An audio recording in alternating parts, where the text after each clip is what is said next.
जय हिंद, नमस्कार। स्वागत है आप सभी का domestic data entry operator series के मॉड्यूल 4 में।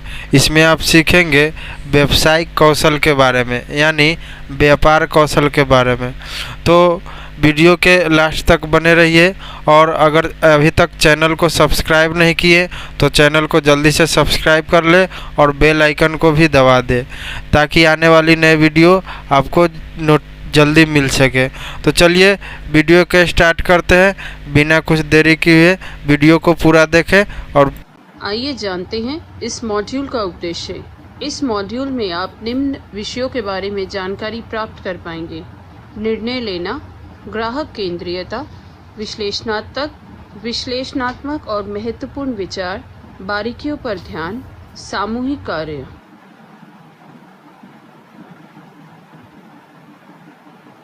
आइए जानते हैं निर्णय लेने के बारे में।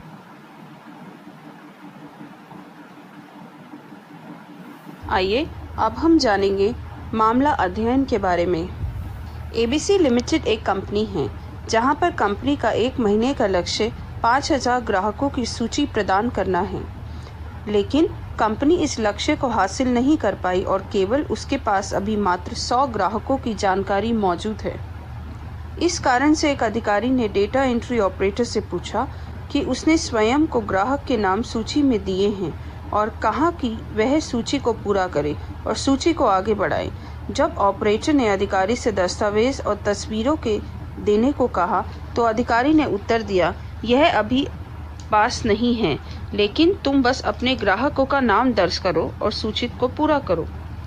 इस स्थिति में अधिकारी ऑपरेटर को डेटा की धोखाधड़ी करने के लिए कह रहा है।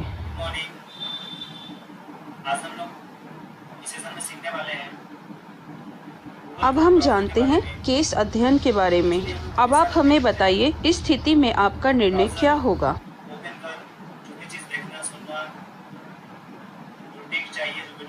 आइए जानते हैं निर्णय लेने के बारे में। निर्णय लेने में किसी समस्या के समाधान के लिए 2 या अधिक संभावित विकल्पों में से किसी भी एक का चुनाव करना शामिल होता है। निर्णय लेना एक विशिष्ट समस्या के समाधान के लिए कार्रवाई को पहचानने और चुनाव करने की प्रक्रिया है।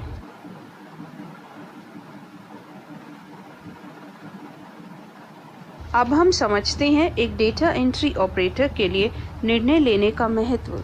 एक डेटा एंट्री ऑपरेटर के रूप में आपको डेटा का विश्लेषण और डेटा सिस्टम में उसको दर्ज करना होगा। यह करने के लिए आपको निर्णय लेने की तकनीकों को लागू करना होता है। इसके लिए आपके पास कुछ जानकारी होना आवश्यक है, जैसे नियम आधारित निर्णय लेने और पालन करने की प्रक्रियाएं, जिससे आपको निर्णय लेने में आसानी हो। डेटा में विसंगतियों की पहचान करना, यह आपको ज़रूरत और मानकों को पहचानने में सहायता करता है। किसी उपयुक्त कार्रवाई या प्रक्रिया पर निर्णय लेना।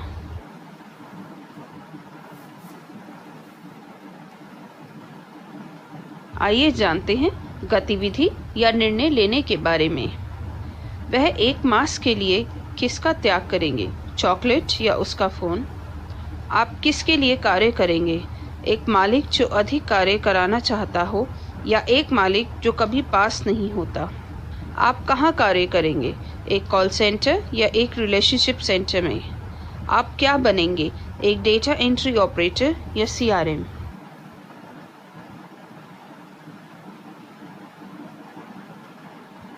आइए जानते हैं निर्णय लेने की प्रक्रिया का संरचित मॉडल। संरचित मॉडल का पालन करना बहुत आसान है। यह निम्न है: D, इसका अर्थ है परिवर्तन का पता लगाना। E, परिवर्तन के महत्व का अनुमान। C, परिणाम चुने। I, विकल्प पहचाने। D, सर्वोत्तम विकल्प पहचाने। E, निर्णय का मूल्यांकन।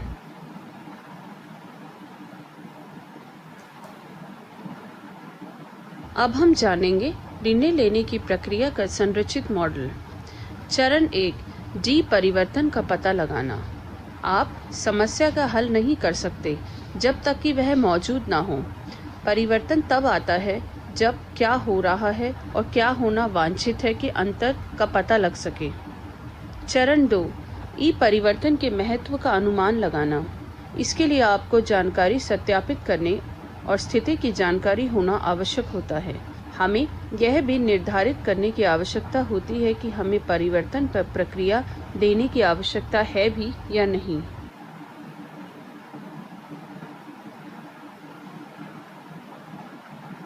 आइए जानते हैं निर्णय लेने की प्रक्रिया का संरचित मॉडल। वह प्रश्न जो महत्व का अनुमान लगाने में मदद करते हैं, इनमें कुछ चीज़ें शामिल हैं, जैसे कौन प्रभावित होगा और कौन नहीं, क्या स्थिति में कोई प्रभावित है और कौन सी स्थिति चीज़ें प्रभावित नहीं हैं, समस्या कहाँ है, समस्या कब हुई, क्या समस्या से प्रभावित क्षेत्र दूसरों को प्रभावित करते हैं और कहाँ तक।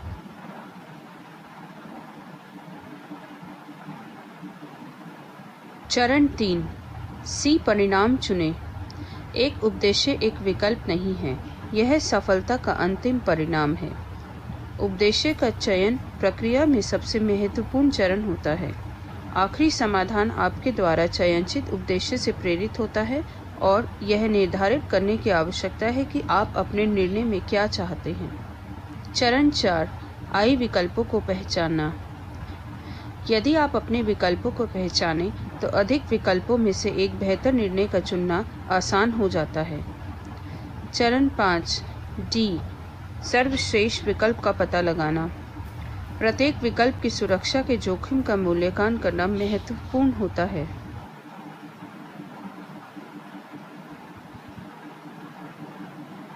चरण 6, निर्णय का मूल्यांकन करना।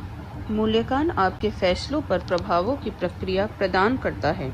इसके साथ ही यह अतिरिक्त परिवर्तन संयोजित करने की आवश्यकता के बारे में भी जानकारी प्रदान करता है। यदि चुना हुआ विकल्प उद्देश्य के साथ मेल नहीं खाता तो दूसरे विकल्प की पहचान करें और उसको लागू करें।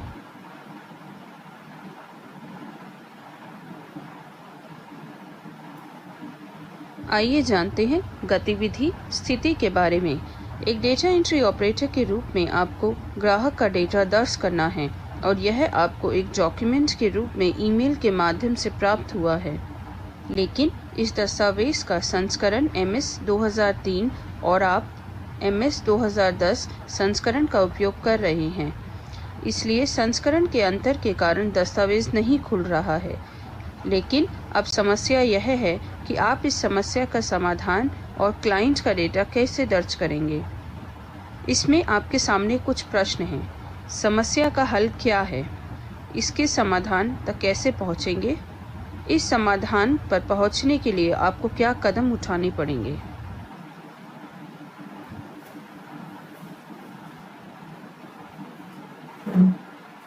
आइए जानते हैं एक समस्या को कैसे सुलझाया जाए। एक जीईओ के पास समस्या हल करने का कौशल होना महत्वपूर्ण है। बड़ी समस्या में डेटा का लेन देन, जिसे गति और सटीकता के साथ दर्ज करना है, एक जीईओ को उसमें कभी मिलने पर कोई निर्णय लेने होते हैं। एक डेटा एंट्री ऑपरेटर के रूप में आपका डेटा विश्लेषण और डेटा को सिस्टम में दर्ज करना होता है। इस फंक्शन को संचालित करने के लिए आपको निर्णय की तकनीक को लागू करना होता है।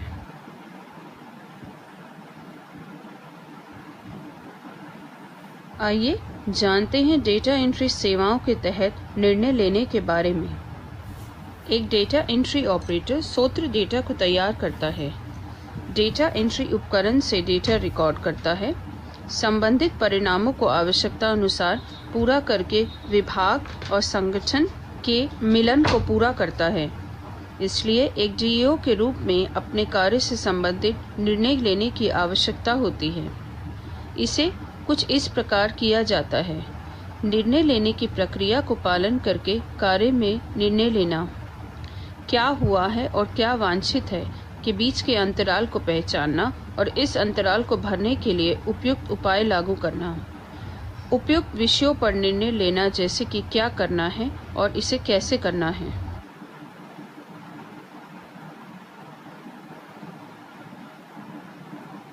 अब हम जानेंगे एक स्वस्थ और सुरक्षित वातावरण बनाने के लिए एक जीईओ को क्या निर्णय लेने पड़ते हैं। एक जीईओ के रूप में आपको कार्य वातावरण पर निगरानी रखनी होती है और यह सुनिश्चित करना होता है कि स्वास्थ्य और सुरक्षा की आवश्यकता पूरी कैसे हो। आपको यह सुनिश्चित करने के लिए निम्न निर्णय लेने की आवश्यकता होती है। स्वास्थ्य और सुरक्षा के लिए कानूनी आवश्यकताएं और संगठन की प्रक्रियाओं व इससे संबंधित आपकी भूमिका और जिम्मेदारियां। खतरों को पहचानने के तरीके, जिसमें विभिन्न प्रकार के स्वास्थ्य और सुरक्षा के खतरे शामिल हैं। खतरों को कब और कैसे रिपोर्ट करें।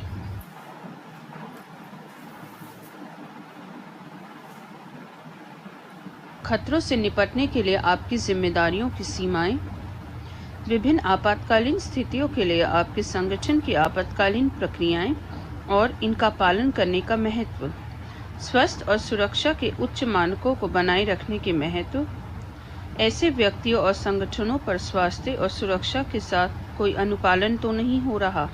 स्वास्थ्य और सुरक्षा में विभिन्न प्रकार के उल्लंघन और इन्हें कब और कैसे रिपोर्ट करें।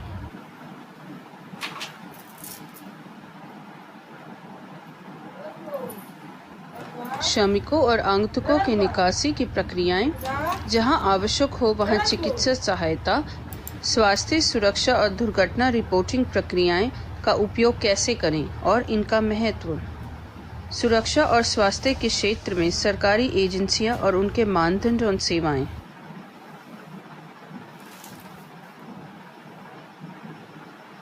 अब हमारा विषय है ग्राहक केंद्रीयता।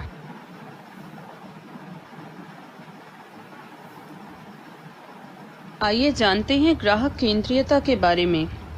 ग्राहक केंद्रीयता ग्राहक डेटा का उपयोग करके सर्वोत्तम ग्राहक तलाशना और ग्राहक की ज़रूरतों का विश्लेषण करना व ग्राहक के लिए सर्वोत्तम सेवाओं पर ध्यान केंद्रित करना है। एक ग्राहक केंद्रित संगठन में एक राजनीतिक प्रतिद्वंद्विता और कर्म के हर संसाधन को लाभप्रद ग्राहकों को सेवा और आनंद देने पर केंद्रित होती है। ग्राहक केंद्रित संगठन का लक्ष्य उपभोक्ताओं को अपने प्रतिद्वंद्वियों की तुलना में कम मूल्य पर सेवाओं को प्रदान करता है।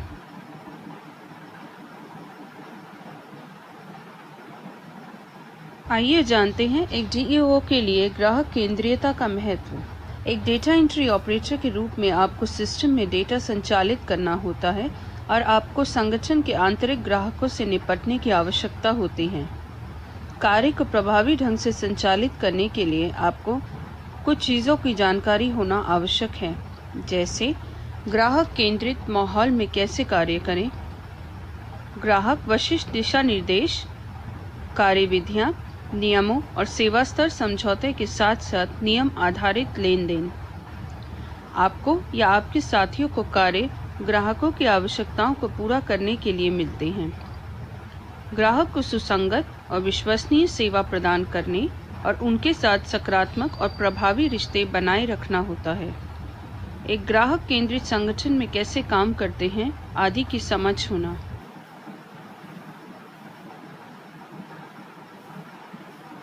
एक डीईओ के रूप में आपको संगठन में आंतरिक ग्राहकों से निपटना होता है। ग्राहक केंद्रीयता आपकी मदद करती है, जैसे अपने स्वयं के कार्य की जांच करना और ग्राहक आवश्यकताओं को पूरा करने में आपकी सहायता करना, ग्राहक को लगातार और विश्वसनीय सेवा प्रदान करना।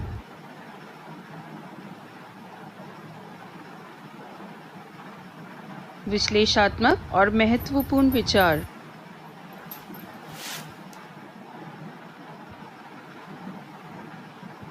विश्लेषणात्मक और महत्वपूर्ण विचार। महत्वपूर्ण सोच एक प्रक्रिया है जिसका उपयोग जानकारी के बारे में सोचने और मूल्यांकन करने व निष्कर्ष तक पहुंचने के लिए प्रेरित किया जाता है। इसका अर्थ यह है कि आप स्वतः ही यह स्वीकार नहीं कर सकते कि यह जानकारी वैध, सही, लागू की जाए या नहीं। इसके बजाय आपको सबूत एकत्र करने चाहिए। तर्क संगत और निष्पक्ष के रूप में सभी पहलुओं का विश्लेषण करना चाहिए ताकि आप अपने निष्कर्ष तक पहुंच सकें और यही जानकारी को ही दर्ज करें।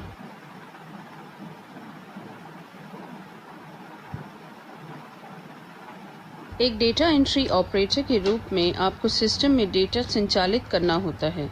यह कार्य प्रभावी ढंग से संचालित करने के लिए आपको केवल डेटा को कॉपी पेस्ट नहीं करना होता, इसकी बजाय आपको इस डेटा का विश्लेषण और मूल्यांकन भी करना होता है।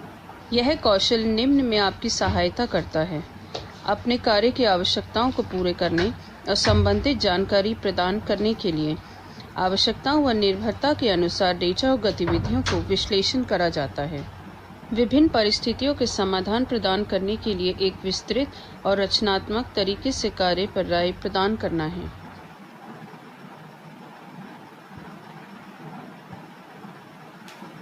विश्लेषणात्मक और समीक्षक तरीकों से सोचकर आपको एक अलग और रचनात्मक तरीके से कार्य को पूरा करना होता है।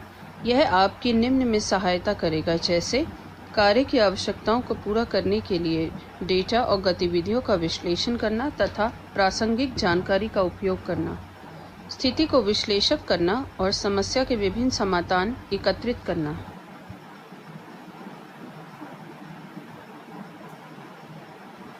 अपने कार्य के प्रबंधन के लिए विश्लेषणात्मक और महत्वपूर्ण सोच का प्रयोग करना बहुत ही महत्वपूर्ण है। एक डीईओ के रूप में विश्लेषणात्मक और महत्वपूर्ण सोच आपकी आवश्यकता करता है ताकि आप यह तय करने में कि कौन सी जानकारी दूसरे व्यक्ति को प्रदान करनी है और उपयुक्त है, इसका निर्णय ले पाएं। डेटा का विश्लेषण करना और फिर यह निर्णय लेना कि आपकी कौन सी जानकारी कार्य से संबंधित है।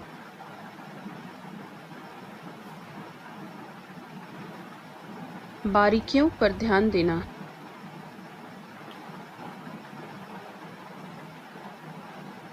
आइए जानते हैं एक डीईओ को किन बारीकियों पर ध्यान देना चाहिए। वह सभी क्षेत्र जो कार्य करने में शामिल है, चाहे वह कितनी भी छोटी हो, उसकी बारीकियों पर विशेष ध्यान दिया जाना चाहिए। एक व्यक्ति जो विस्तार की ओर ध्यान देता है, वह हर मामूली बारीकी की जांच करता है और यह कार्य को सटीक रूप से पूर्ण करने में एक डेटा एंट्री ऑपरेटर के रूप में आपको सिस्टम में डेटा को दर्ज करना होना चाहिए। यह कार्य को प्रभावी ढंग से संचालित करने के लिए आपको कुछ चीज़ों का जानना आवश्यक है, जैसे कार्य की बारीकियों पर ध्यान कैसे दिया जाए, पूर्ण कार्य त्रुटि मुक्त हो और कार्य की जांच किसी अन्य व्यक्ति के द्वारा दोबारा से की गई हो।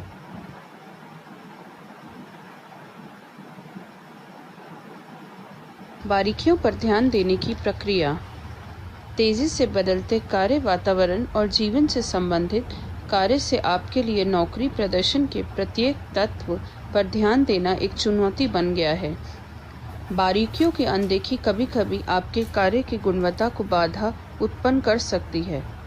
आप कुछ तकनीकों का उपयोग करके अपने समग्र ध्यान में विस्तार ला सकते हैं। इसके कुछ चरण हैं। चरण 1, एक विस्तृत कार्य योजना बनाएं।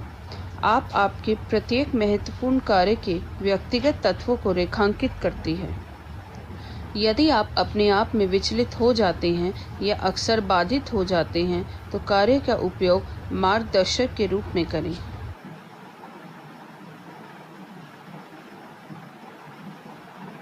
चरण 2, स्वयं के पास अत्यंत कार्य न रखें।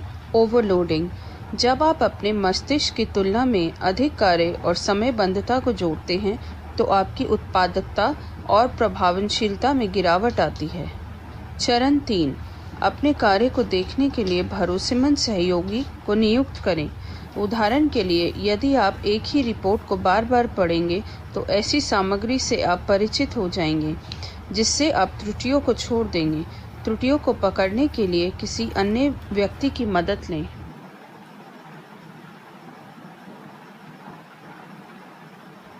अब जानते हैं डेटा एंट्री सेवाओं को लागू करने के लिए बारीकियों पर किस प्रकार ध्यान दिया जाए। एक डीईओ के रूप में आपको बारीकियों पर ध्यान देना चाहिए। इसका महत्व है कि डेटा पर ध्यान केंद्रित करें और गलत या अपूर्ण चीज़ों की पहचान करने में सक्षम होगा। इससे आपको कुछ चीज़ों में मदद मिलेगी, जैसे त्रुटि मुक्त कार्य पूरा करना। यदि आपको अन्य त्रुटि है तो कार्य को दूसरों के द्वारा जांच करवाना।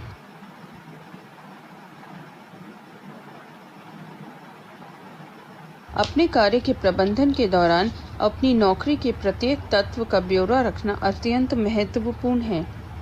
एक डीईओ के रूप में बारीकियों पर ध्यान देना आपको त्रुटि मुक्त कार्य प्रदान करने में मदद करता है। इसके उदाहरण कुछ इस प्रकार हैं। एक वित्तीय सलाहकार को कंपनी की बैलेंस शीट बनाए रखनी है, लेकिन इन्होंने परिसंपत्तियों के आंकड़ों को अलग समझ लिया है। बैलेंस शीट समाप्त करने के बाद उससे यह ऐसे ही अपने सहकर्मी की समीक्षा के लिए दे दी। समीक्षा करने के बाद उसे कुछ त्रुटियां मिली और फिर उस पर दोबारा कार्य किया गया। अगर उसने ऐसा नहीं किया होता तो इससे कंपनी का गलत वित्तीय रिपोर्ट चली जाती, जिससे कोई नुकसान हो सकता था।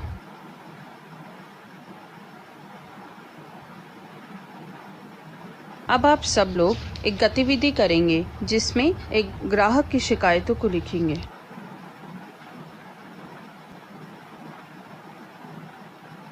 आइए जानते हैं टीम वर्क के बारे में।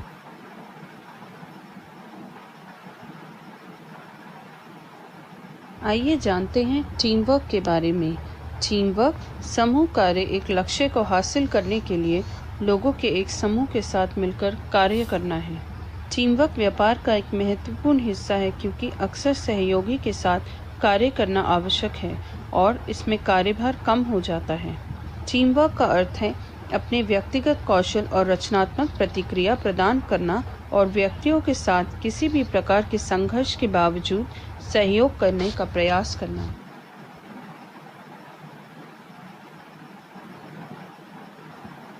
अब हम जानेंगे एक डीईओ के लिए टीम वर्क का महत्व।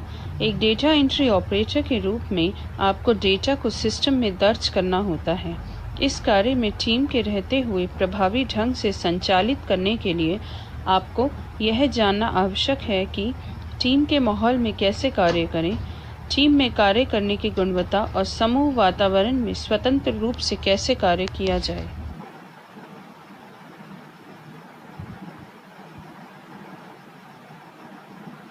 अब जानते हैं एक प्रभावी टीम के गुण। कार्यस्थल पर टीम के साथ कार्य करना बहुत महत्वपूर्ण है। कोई कार्य शुरू करने से पहले एक टीम को कुछ प्रमुख बातों का ध्यान रखना चाहिए, जैसे टीम के प्रत्येक व्यक्ति की स्पष्ट भूमिका बताएं, लक्ष्य बताएं, अपने दैनिक, साप्ताहिक तथा मासिक लक्ष्य, त्रैमासिक और वार्षिक लक्ष्य होने चाहिए। टीम के प्रत्येक सदस्य को पता होना चाहिए कि किस दिशा में कार्य कर रही हैं।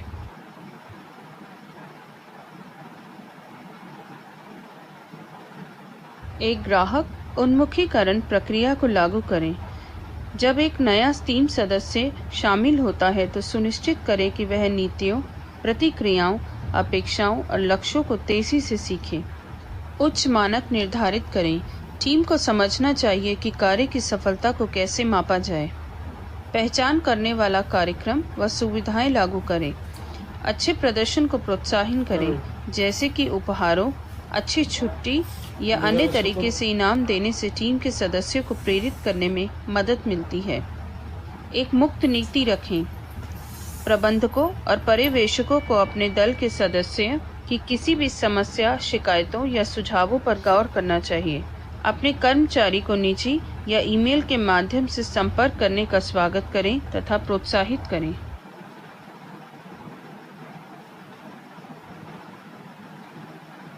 नियमित टीम मीटिंग करें। हर कोई व्यस्त है, लेकिन एक हफ्ते या एक महीने में बुनियादी जांच के लिए एक मीटिंग सभी को एक धरातल पर रखेगी और पूरी टीम के साथ प्रगति, चुनौतियां और दूसरी महत्वपूर्ण जानकारियों को साझा करने में सक्षम करेगी। लोगों को इसकी जानकारी ईमेल करके दें। पत्र व्यवहार। किसी भी परियोजना पर टीम वर्क करते समय कोई भी एक तरफा वार्तालाप, गठबंधन या समूह नहीं बनना चाहिए। सुनिश्चित करें कि प्रत्येक व्यक्ति महत्वपूर्ण संदेशों और सूचनाओं पर टीम को शामिल करे।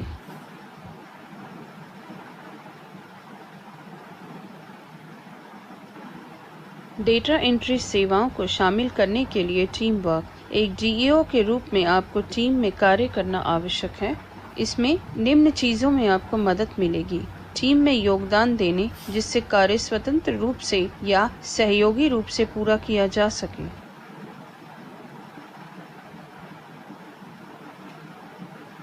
ज़रूरत को पूरा करने के लिए अपने कार्य को प्रबंधन करने हेतु टीम वर्क। कार्य की आवश्यकताओं को प्रतिबंध करते समय टीम वर्क बहुत महत्वपूर्ण है। एक डीईओ के रूप में एक टीम केंद्रित वातावरण में प्रभावी रूप से कैसे कार्य किए जाएं। इसके उदाहरण कुछ इस प्रकार हैं। यदि एक टीम आप अपने सदस्यों के साथ प्रभावी रूप से कार्य करते हैं तो कार्य प्रभावी ढंग से किया जा सकता है। यदि एक टीम में आप महिला सदस्यों का सम्मान करेंगे तो कार्य को प्रभावी ढंग से पूरा किया जा सकता है।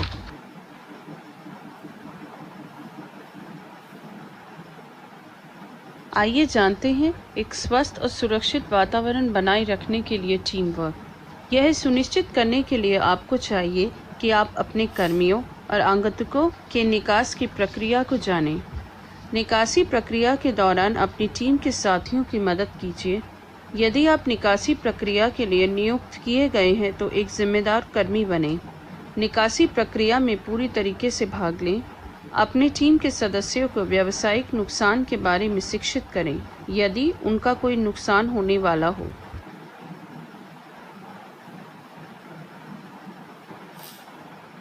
प्राथमिक चिकित्सा के उपायों को जानें ताकि समय आने पर आप खुद ही स्वयं मदद कर सकें। सुरक्षा जांच के दौरान भाग लें। स्वास्थ्य और सुरक्षा के विभिन्न प्रकार के उल्लंघनों को रिपोर्ट करें।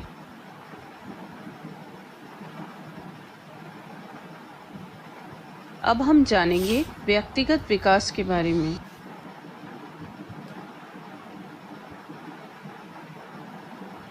उपस्थिति और कपड़े पहनने का ढंग सभी के लिए एक महत्वपूर्ण भूमिका होता है। आपको सफल बनाने के लिए आपके व्यक्तिगत विकास एक महत्वपूर्ण भूमिका निभाता है और इसके लिए आपको विकास की दिशा निर्देशों के अनुसार स्वयं को विशिष्ट वर्दी ड्रेस कोड के तहत तैयार रखना चाहिए।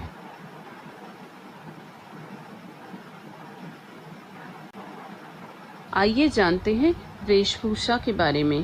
प्रत्येक व्यक्ति संगठन का ब्रांड एम्बेसडर है, इसलिए उनको साफ और स्वच्छ दिखने की उम्मीद की जाती है। प्रत्येक कर्मी से वर्दी को पहनने की उम्मीद की जाती है, जिसे स्वच्छ और इस्त्री करके पहनना जाना चाहिए।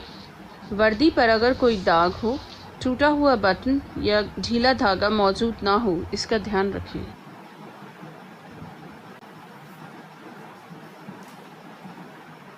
जूते प्रत्येक समय साफ और पॉलिश किए जाने होने चाहिए। किसी भी सैंडल, चप्पल, खेल के जूते या सफ़ेद मोजे कार्यस्थल पर नहीं पहनने चाहिए। माल प्रबंधन के समय नाखूनों को साफ और कटा होना चाहिए। ग्राहकों के सामने अपना कार्य शुरू करने से पहले बालों की सफाई और कंघी की जानी चाहिए। नौकरी पर रखते हुए पहचान पत्र दिखाएं। यह ग्राहक को कर्मचारियों को पहचानने में मदद करता है। परिसर में ऑफ ड्यूटी के दौरान भी एक अच्छी पोशाक वाली छवि बनाए रखनी चाहिए।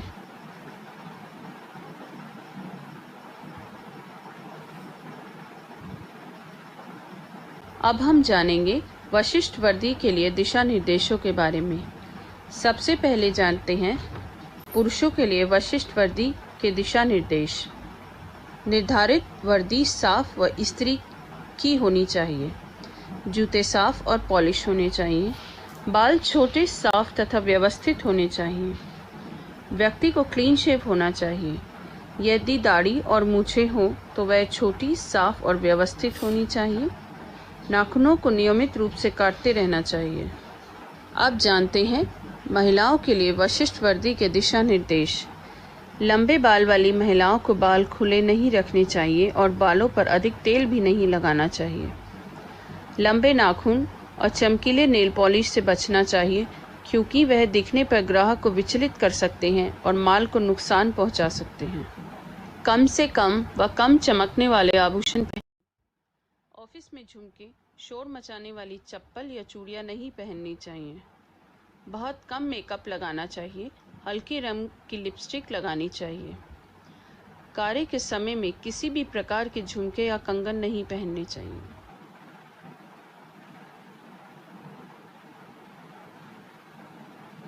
अब जानते हैं व्यक्तिगत स्वच्छता के बारे में। कर्मचारियों को हर समय अपने हाथों को साफ रखने की ज़रूरत होती है, क्योंकि वह ज़्यादातर ग्राहकों के साथ संपर्क में होते हैं। फर्श पर पड़ी नुकीली चीज़ों से बचें। शरीर की गंध व खराब श्वास पर नियंत्रित करें, क्योंकि वह ग्राहक के लिए आक्रामक होता है। अपनी स्थिति को सीधा और ऊपर की ओर रखें। फर्श पर झुकने से बचें और जेब में हाथ और कूलों पर हाथ ना रखें।